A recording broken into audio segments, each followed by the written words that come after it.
Innal hamdalillah nahmaduhu wa nasta'inuhu wa nastaghfiruh wa na'udzu billahi min syururi anfusina wa sayyiati a'malina.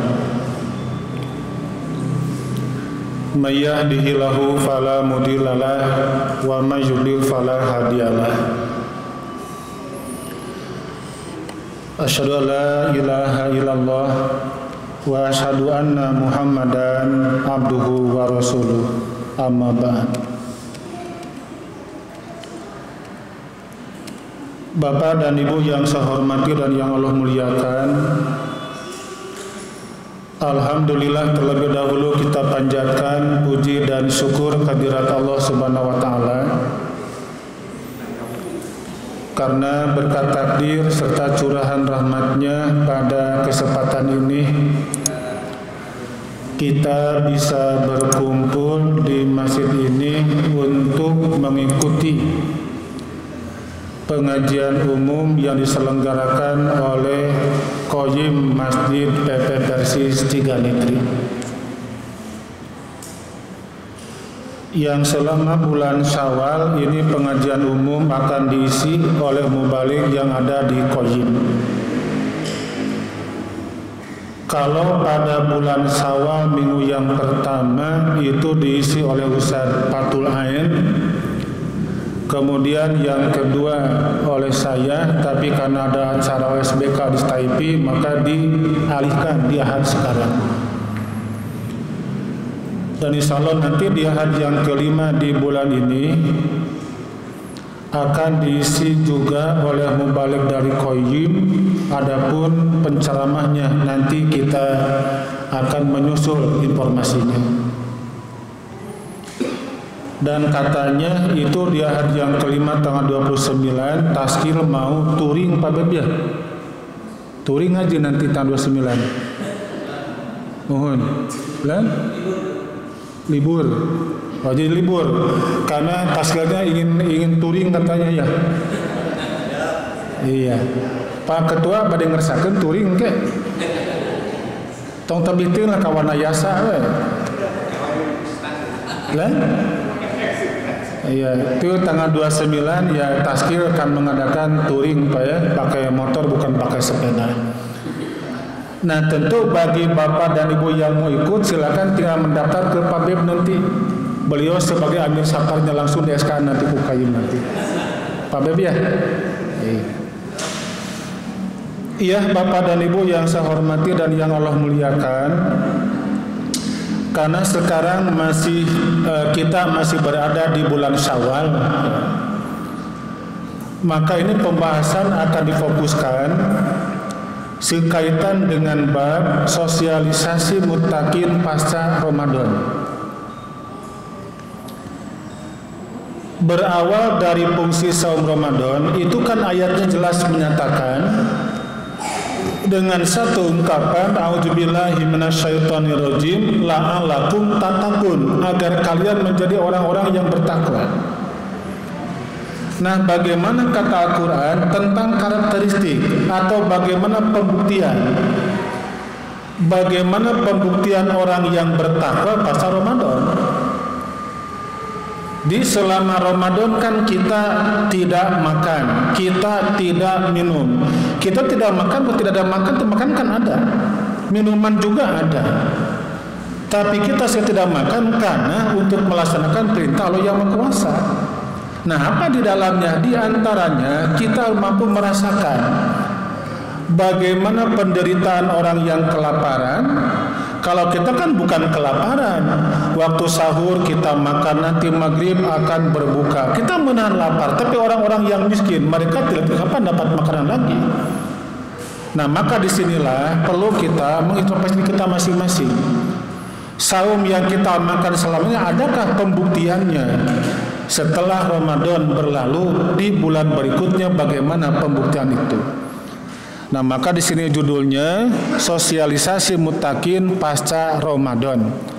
Artinya pembuktian orang-orang yang bertakwa setelah mereka menghabiskan bulan Ramadan dan kini pada bulan Syawal. Berangkat dari firman Allah yang termaktub di dalam Quran Ali Imran ayat 134 dan 135. Yang akan saya bahas 134 dan jika memungkinkan nanti kita masuk 135-nya. Kalau tidak cukup hanya satu ayat saja, 134-nya. Di dalam Ali Imran 134 di sini Allah menjelaskan alladzina yunfikuna fis-sarra wad-dharra wal kadiminal goejo wal afina aninas wallahu yuhibbul muhsinin. Ini ayat 134 yang artinya alladzina yunfikuna, yaitu orang-orang yang menafkahkan pisaro wadoro, orang-orang yang menafkahkan hartanya baik di waktu lapang maupun sempit. Wal kadiminal goejo, dan orang-orang yang menahan amarahnya. Wal afina aninas, dan memaafkan kesalahan orang. Wallahu yuhibbul muhsinin, Allah menyukai orang-orang yang berbuat kebaikan. Nah, itu tarjamah Quran Ali Imran ayat 134. Di sini ada kalimat yaitu, dimunculkan kata-kata yaitu. Kenapa sih munculkan kata-kata yaitu? Ini menunjukkan bahwa ini ayat merupakan penjelasan untuk ayat yang sebelumnya. Di ayat 133 nanti bisa lihat dalam Al-Quran 133-nya ada ungkapan yang nyatakan di sana uidat lil muttaqin, yang disediakan bagi orang-orang yang bertakwa. Surga disediakan bagi orang-orang yang bertakwa. Nah, 134 baru muncul kalimat yaitu. Berarti ini kalimat 134 di sini memberikan penjelasan untuk menjelaskan ayat 133 tentang definisi takwa. Bagaimana takwa kata Al-Baqarah ayat yang keduanya? Bagaimana takwa kata Ali Imran 134? Ini merupakan penafsirannya. Nah, maka selebih memahami Ali Imran 134, ini sifat takwa memberikan penjelasan untuk orang yang bertakwa setelah musim Ramadan. Orang yang beriman mereka Ramadan yang tadi, maka diharapkan mereka punya sifat seperti ini. Jadi kalau kita bertanya, diterimakah saum kita kemarin? Ya ini ukurannya. Ini merupakan barometernya. Nah, maka bagian yang pertama kita simak di sini. Alladzina yunfiquna fis-sarra wad-dharra. Ini bagian yang pertama. Yaitu orang-orang yang menafkahkan hartanya. Menafkahkan hartanya. Kalimat menafkahkan harta, ini harta yang mereka keluarkan jelas untuk membela agama Allah yang Maha Kuasa. Tidak menggunakan kalimat zakat, tidak menggunakan kalimat sedekah, tapi kalimatnya yunfiquna, mereka menafkahkan. Dalam Al-Quran, ketika dimunculkan kalimat anfiqu, itu endingnya untuk membela agama Allah. Anfiqu fi sabilillah, berinfaklah di jalan Allah. Orang menerjemahkan belanjakanlah di jalan Allah. Mungkin kita suka membelanjakan di jalan dalam kaum, di jalan Kepatihan, di jalan Pasar Baru gitu kan, membelanjakan. Itu sama berinfak, sama berinfak kalimatnya. Jadi kalau ada kalimat angpiku, itu cenderung fisabilillah kesananya. Angpiku fisabilillah. Belanjakanlah sebagian hartamu di jalan Allah. Nah, sifat orang yang bertakwa pasca Ramadan, apa kegiatan mereka? Infak di jalan Allah.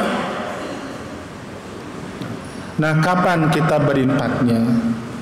Di sini kata Allah, pisaro wadoro, baik di waktu lapang maupun di waktu sempit. Orang berinfak ketika waktu lapang nggak ada masalah. Tapi kalau orang berinfak ketika dia lagi susah itu kan bermasalah. Jadi kalau kita membandingkan mana yang paling hebat, mana yang abdolu orang yang berinfak dari orang yang kaya dibandingkan orang yang miskin, orang yang pas-pasan. Jumlahnya sama, ya, jumlahnya sama. Jumlahnya sama, waktunya juga sama, ikhlasnya juga sama, tapi beda latar belakangnya. Ketika latar belakang yang berbeda, jumlah yang mereka infakkan sama, ikhlasnya juga sama, itu tidak akan sama endingnya. Misal begini, di satu saf yang sama, ya, ngajajar duduk kan orang-orang. Di saf itu ada yang duduk, misalnya ada direktur, kemudian insinyur, kemudian tukang cukur, tukang bubur, tukang nganggur. Nah, duduk satu saf. Kenceng lewat. Insinyur memasukkan uang 10.000, direktur juga 10.000, tukang cukur 10.000, tukang bubur 10.000, tukang bajigur 10.000. Ikhlasnya sama. Pertanyaan dari kita, samakah pahala mereka? Tidak akan sama. Ya. Nah. Itu uang 10.000 di hadapan tukang bajigur 2 gelas. Tapi di hadapan seorang direktur itu cetil seberapa itu nilainya? Walaupun dengan jumlah yang sama, keikhlasan yang sama, tidak akan memiliki pahala yang sama jika background mereka berbeda. Nah, itulah mana as-saro wadoro, berinfak baik ketika lapang maupun ketika sempit. Ya.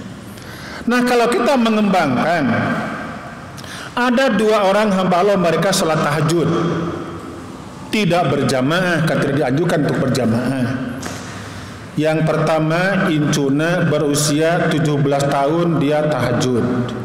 Anu kedua, aki-aki tahajud, akina berusia 80 tahun tahajudnya sama. Jumlah rakaat yang sama, ikhlas yang sama, ya. Tapi usia mereka berbeda. Ketika kita bertanya, samakah pahala mereka? Tidak akan sama. Seorang anak muda yang berusia masih kena belasan tahun, dia bangun menyengaja ingin tahajud. Tapi seorang aki-aki bangun pukul 3 dah yang kacai apan beser. Kacai. Niatna naon? Puntennya bade buang air kecil. Beres, supri ka kamar goler, hese peureum apa teh. Nyileuk ke mending tahajud daripada hese sare, kan gitu kalimatnya juga, ya. Jadi walaupun dengan keikhlasan yang sama, jumlah rakaat yang sama, karena latar belakang yang tidak sama, maka tentu pahalanya pun tidak akan sama. Ini pun sama, orang yang berinfak baik di waktu lapang maupun di waktu sempit, itu mereka punya pahala yang berbeda, bergantung pada pengorbanan mereka masing-masing. Ya. Besarnya pahala kata Nabi bergantung ke besarnya dan kecilnya sebuah pengorbanan, ya.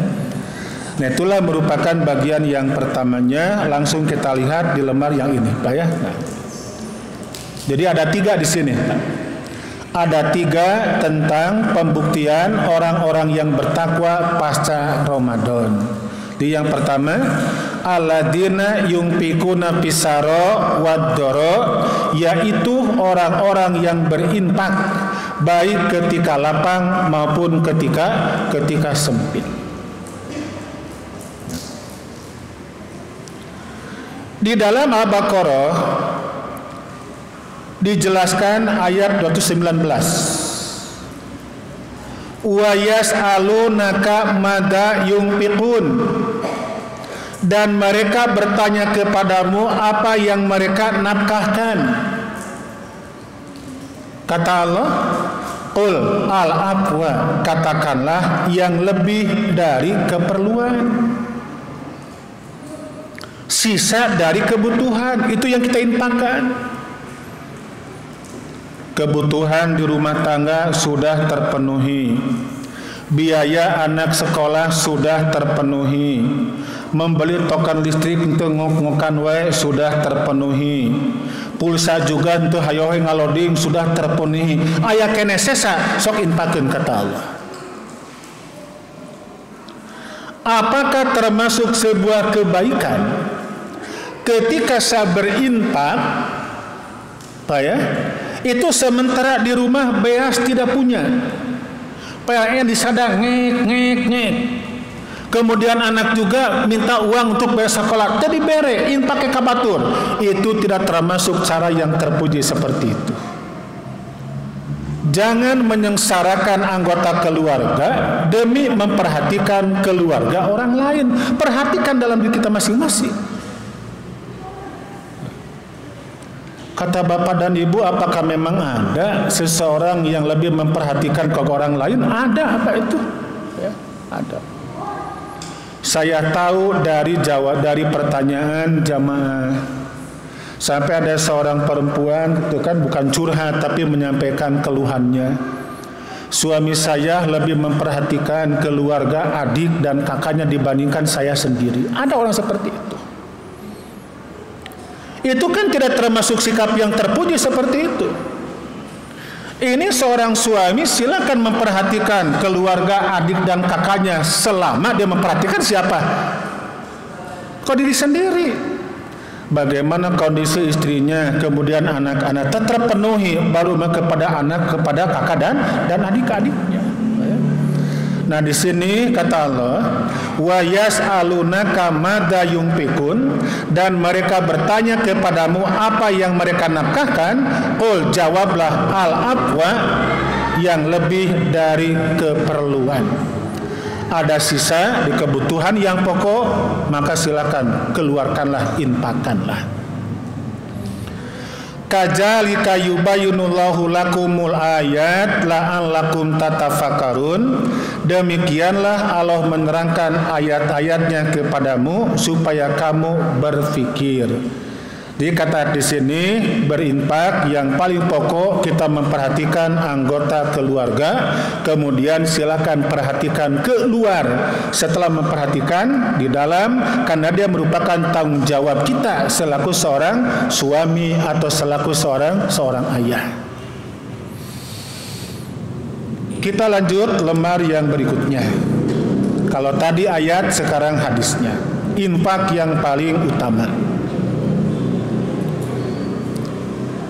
An Sauban qol, dari Sauban dia berkata, qala Rasulullah sallallahu alaihi wasallam, Rasul telah bersabda, Abdulu dinarin yunfikuhu rajulu dinarun yunfikuhu ala iyalih. Satu itu, Pak. Ini memperkuat ayat yang tadi. Yunfi abdulu dinarin, dinar yang paling utama. Kalau di kita abdulu rupiahin, rupiah yang paling utama. Kalau kata Nabi abdulu dinarin, dinar yang paling utama ialah dinar yang diinfakkan seseorang pada keluarganya. Keluarga inti ialah anak dan istri. Walaupun istri anak siapa istri? Istri kan anak orang lain. Kalau anaknya anak siapa? Ya anak dirinya kan gitu Pak ya. Tapi tentu mereka merupakan tanggung jawab amanah dari Allah kepada orang yang termasuk kita diantaranya. Jadi berapapun uang yang Bapak berikan kepada anggota keluarga, jangan merasa lebar. Lebar senaya resiko sabulan menil 50 juta misalnya tuh. Ya. Nah selama ini Bapak memberikan resiko dapur kepada keluarga berapa?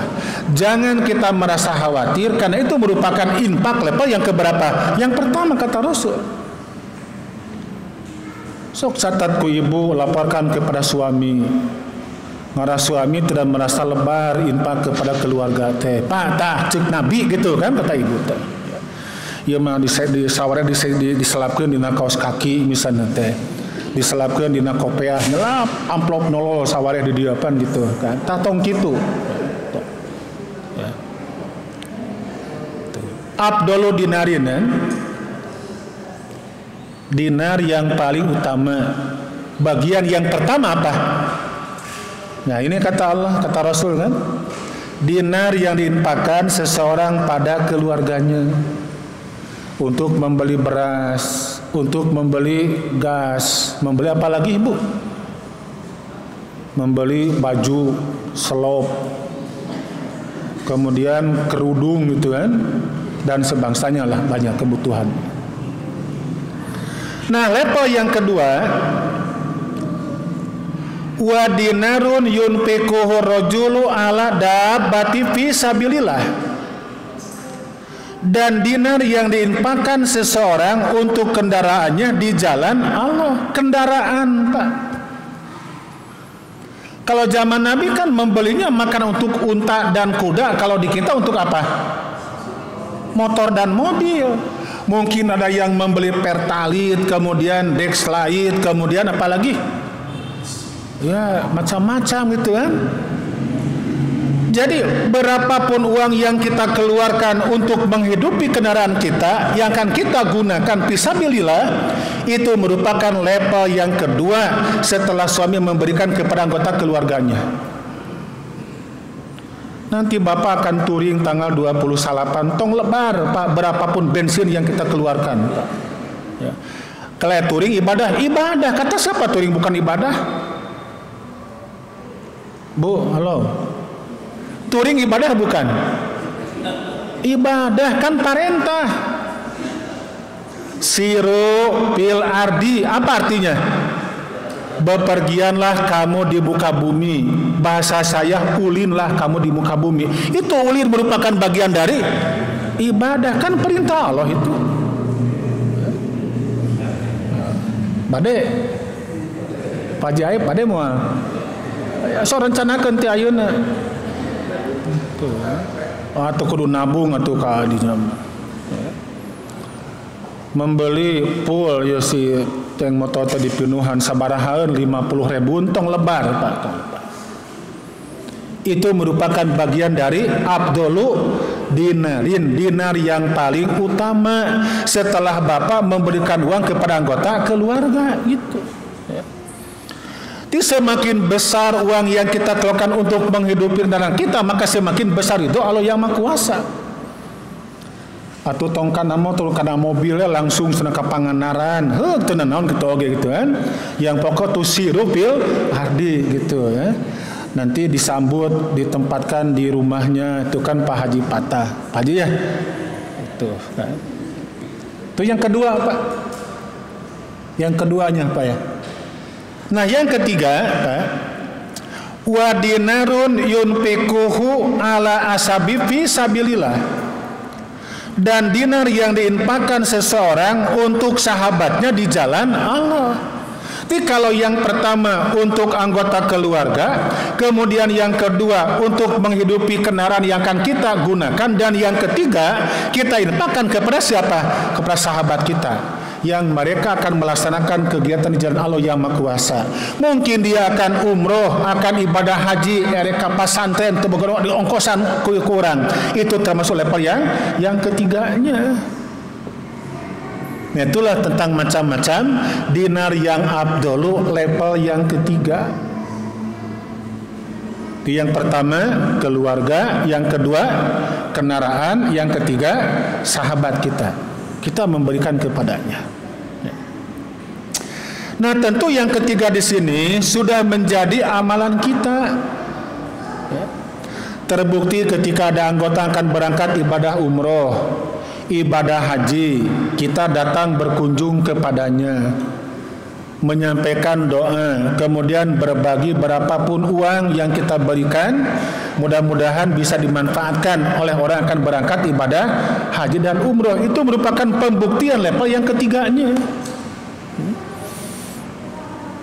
Nah, kalau kita memiliki kegiatan seperti ini, berarti level yang pertama ini saum kita sampai kepada Allah yang Maha Kuasa. Alladzina yunfikuna fisaro wad-doro, yaitu orang-orang yang berinfak baik ketika lapang maupun ketika sempit. Satu itu, ya. Sekarang yang kedua. Wal kadiminal goejo, dan orang-orang yang menahan amarahnya. Yang menahan amarahnya. Ini al-goed, kemarahan, ya, ini merupakan sifat manusia. Bahkan binatang pun ada sifat marah.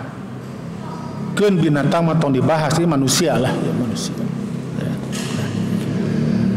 Karena manusia merupakan makhluk sosial, mungkin ada ucapan yang menyinggung perasaannya, ada perilaku yang menyentuh perasaan orang lain, maka muncul kan kemarahan di sana. Nah, maka di sini orang yang hebat kata Allah ialah mereka yang mampu menahan ketika sedang marah. Sampai Nabi memberikan penjelasan yang berikut di bawah kita perhatikan. Ya. Kekuatan itu tidak dibuktikan dengan kemenangan bertumbuk atau adu fisik. Orang yang jago, orang yang hebat, bukan orang yang kuat ketika mereka berkelahi, kata Nabi. Inna masyallallahku nafina godok. Tetapi orang yang kuat ialah orang yang dapat menahan dirinya ketika ia sedang marah. Itu merupakan orang yang hebat. Bukan orang yang suka mengalah, bukan. Orang yang hebat kata Nabi ialah mereka orang yang mampu menjauh ketika diserang marah. Tidak ada kata-kata begini, sirum ge ditincek-tincek bakal paeh nyocok kan itu. Itu bukan dari Islam seperti itu. Ya. Islam ajarkan kepada kita bukan marah, tapi tabayun, tapi klarifikasi. Mencari kejelasan gitu kan. Karena kalau sama-sama marah tidak mungkin akan berujung kepada keharmonisan, tidak mungkin. Ya. Kalaulah kita termasuk orang yang hebat, maka diantaranya bawalah diri kita, jaga kita. Ketika kita sedang marah jangan suka melampiaskannya, tahan emosi kita. Asyik jadi jarawat, jadi bisul, mual. Ya. Tidak ada keterangannya orang yang suka menahan amarah bakal bisulan mual. Ayat tambah bisul penyakit ya tambah ya. Mual ya. Itu hanya merupakan bisikan-bisikan dari setan seperti itu. Ya. Ini kan kata Nabi, orang yang hebat seperti kata Rasul kan begini. Ya. Ibu, bapak, ya, ketika ibu marah kepada istri, kemudian dilampiaskan kemarahan, ngemplong mual. Ngemplong tuh, atau muncul penyesalan, atau terbalik, ibu marah kepada suami, ketika beres marah suami, ibu ngemplong atau muncul penyesalan. Ngemplong segala namanya. Itu dua macam pasti akan ada, ngemplong dan menyesal. Kenapa ngemplong? Setan nagas ini. Kenapa menyesal? Setannya sudah berangkat. Loh, memang ada hubungan antara marah dengan setan? Ada, kata Nabi. Kita simak di sini, Bu ya, kita simak ya ini. An Abi Jar qol, Abu Jar berkata, Inna Rasulullah SAW qol, sesungguhnya Nabi bersabda, lana kepada kami, idza ghadiba ahadukum wa huwa qaimun falyajlis, apabila salah seorang di antara kamu marah sambil berdiri, maka duduklah, kata Nabi. Bapak marah kepada anak, suami marah pada istri, atau terbalik ketika berdiri, kata Nabi bagaimana? Duduklah, kata Nabi. Ulah dibalik, ketika duduk marah malah berdiri, maka yakin kemarahan semakin menjadi itu. Yakin seperti itu. Piring bakal terbang, lomari bakal digulingkeun pan kena. Karena itu kemarahan ketika dia duduk sampai itu berdiri, ini melawan sunnah Rasul. Tentu kan kita mengalami marah. Mungkin saya marah ke mahasiswa, mungkin marah kepada santri, mungkin marah kepada guru, kan itu bisa terjadi. Ketika marah dalam kondisi berdiri, kata Nabi bagaimana Pak? Fayajlis, maka duduklah, kata Nabi. Geningan masih kena anggar marah ketika duduk. Pa indahabanhul godob wa ila payatoji. Jika marahnya tidak hilang, maka berbaringlah, sok golerkeun Bu. Ibu marah kepada suami, ketika duduk masih kena marah, golerkeun. Insya Allah suami ikut ngagoler engke. Bareng ngagoler panke. Kumaha Bu Haji?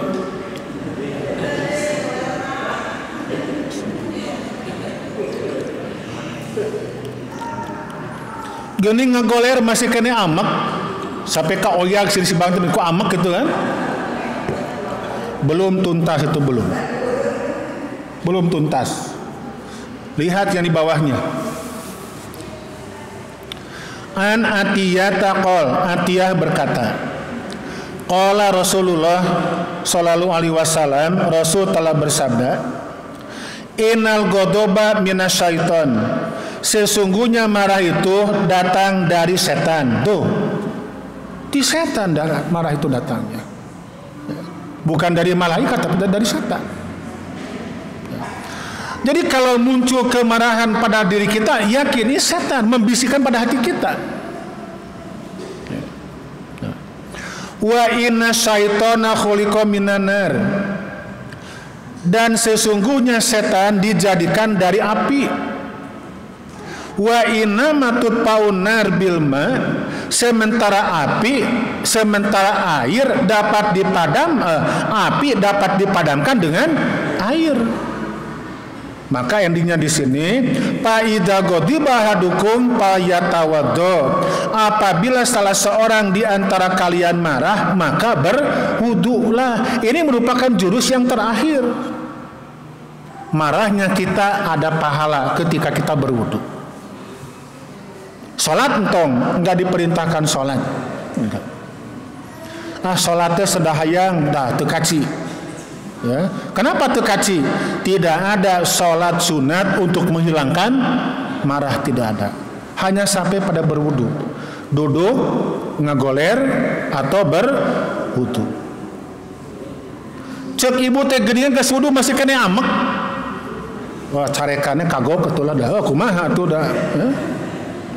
Itu Pak.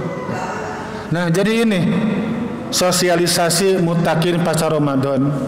Kalau yang pertama meningkatkan kesalehan sosial, yang kedua mensaumkan diri kita dari sifat pemarah, harus menjadi orang yang punya sifat pemurah, bukan pemarah.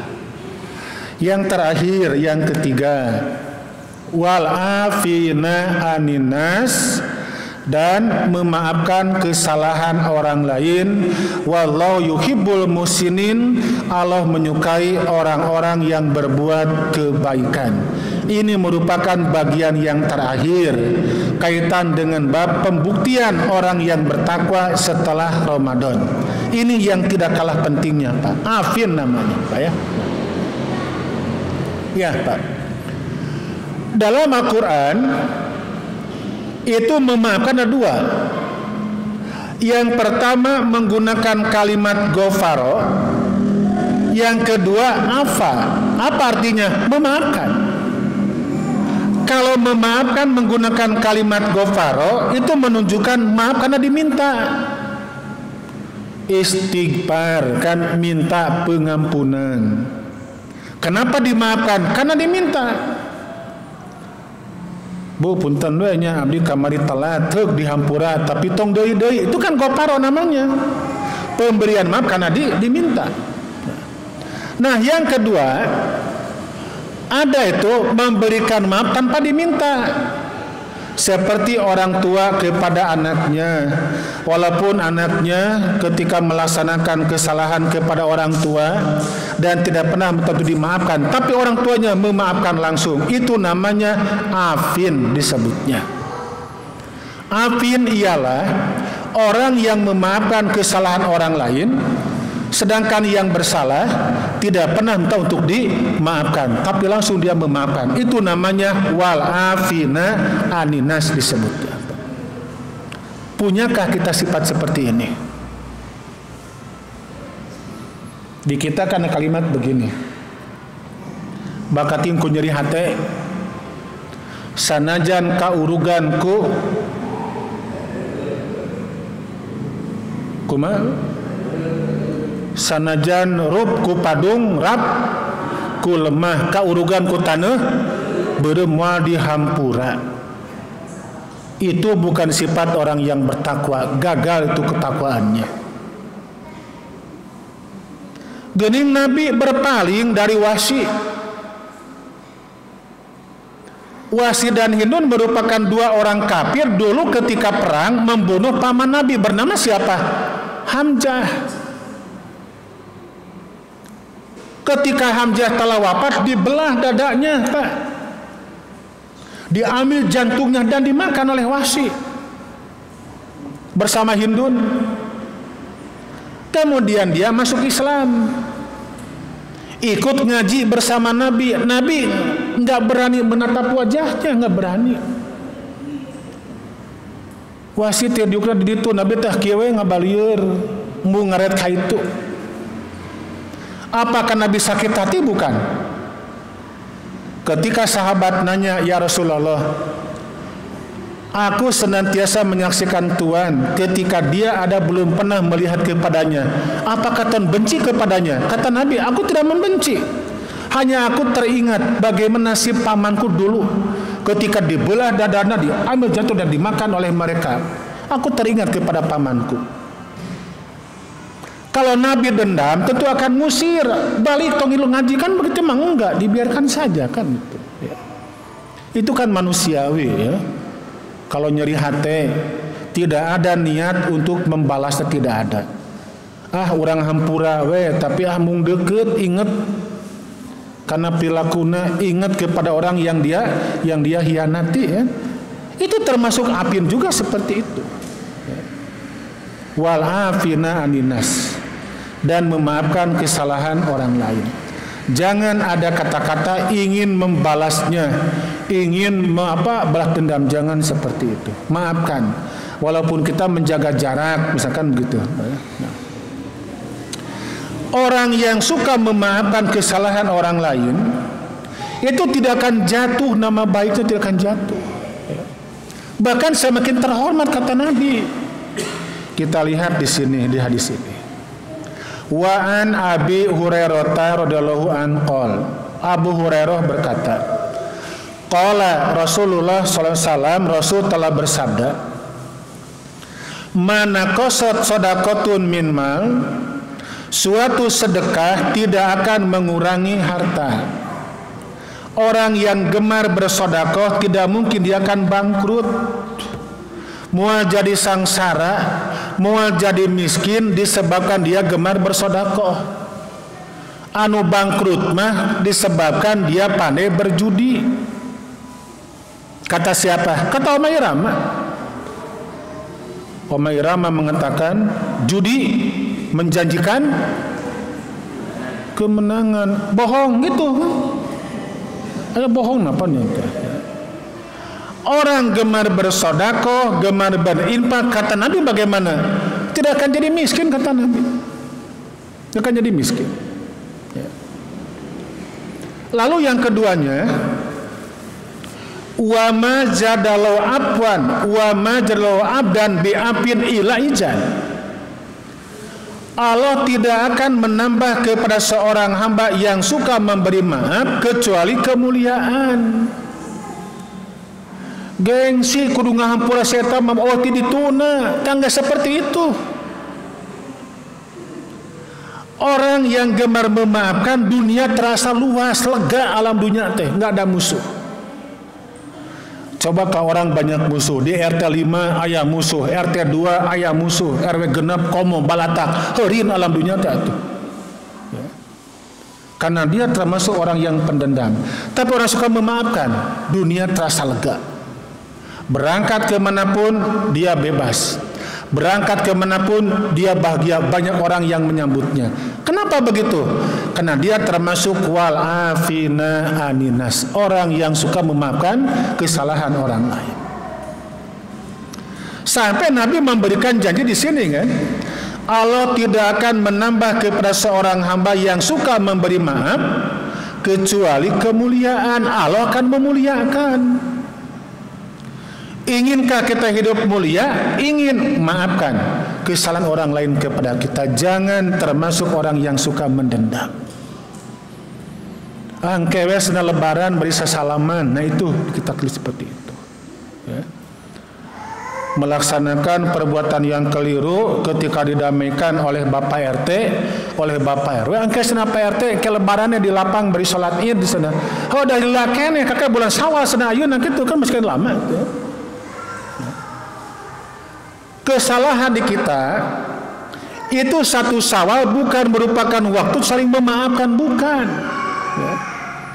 Satu Syawal merupakan waktu untuk saling mendoakan, bukan saling memaafkan. Kalau di kita kan orang datang ketika beres salat intenya, kemudian sasalaman, ngakeun samudaya kalepatan, mun mangga ditampi sami-sami. Itu kan nampi dosa orang lain kan gitu Bu ya. Yang ada apa? Mengucapkan doa yang adanya. Kapan diucapkannya? Yaumal Id, ketika bertemu hari raya. Ya mage saming makin taqabbalallahu minna wa minkum ke samingu teh gitu kan. Tos usang kan eta teh. Itu doa taniyah diucapkan bukan setelah 1 minggu atau 2 minggu, tapi yaumal Id, pada hari Id diucapkannya. Baca oleh kita. Kata Abdullah bin Nufair yang ditulis oleh di dalam kitab Fiqh Sunnah kan, isinya kan begini.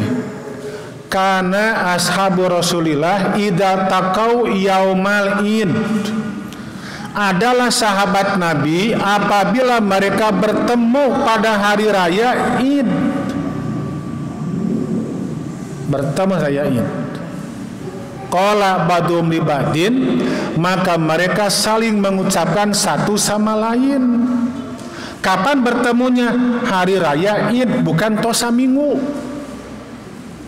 Ya tosa minggu masih kena diucapkan ada kalimat apa? Minal aidin wal faizin, mohon maaf lahir dan batin. Orang juga mengucapkan taqabbalallahu minna wa minkum, siamana wa siamakum, jakatana wa jakatakum, salatana wa salatakum. Wah panjang kan ucapkeun teh ya. Jadi resep kanu paranyang pan batukan gitu.